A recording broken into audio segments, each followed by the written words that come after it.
One of the few legal avenues that remains is for states who have if the Alito draft goes through, as most think it will, in some form close to its current state, that rather than try to solve this at the federal level, all that remains is to try to solve it at the state level by having state legislatures codify or otherwise protect the right for women to choose abortion. But that's about it. And we already know that 28 states have pledged or already taken action to that says they will not protect Roe, and in fact their intent and their votes say that they will overturn Roe as a matter of state law. So it looks like we'll have about half and half of the states will be have legal abortion, and the other states will have illegal abortion or no abortion, as we say. Mm-hmm.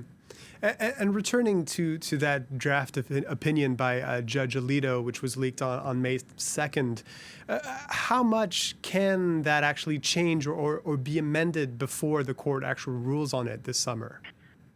Well, it can be entirely changed or amended, because before a Supreme Court decision is officially announced as the decision of the court, it is nothing. It's kind of like a will.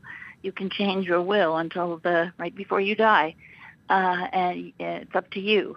So, and there have been decisions that have changed in the last few days before they were released, after argumentation by the judges to one another.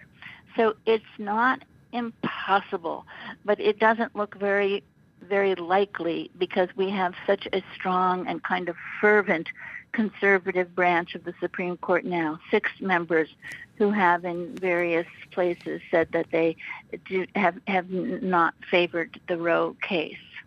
So it can legally change, and it can.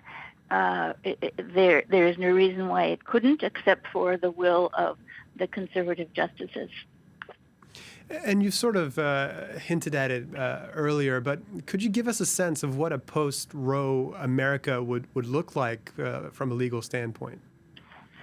Well, it would look like Ireland 5 years ago, and it would look like most of the South American states now.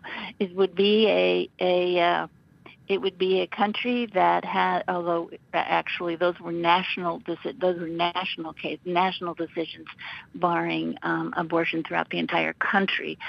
Ours would do it state by state, and in those states which had criminalized abortion, the providers of abortion, physicians, would be subject to arrest and fines. In the U.S., we've never really put that burden on women. So we've never had criminal law statutes that arrested the women who were asking for the abortions. It's an interesting point. But only their doctors. And it will be a very class stratified landscape. If you can afford to go to another state, you'll have the money to travel elsewhere. And we are a very big country, so that traveling is no small task. And also, many of the states have requirements that once you get to your clinic, you have to wait between 24 and 48 hours before you can actually have the procedure. So you have to have the money to stay for 2 days. You have to arrange for childcare for your children or whatever you're doing with them. You have to get time off your job, or, just take the time. So it's a very costly experience too.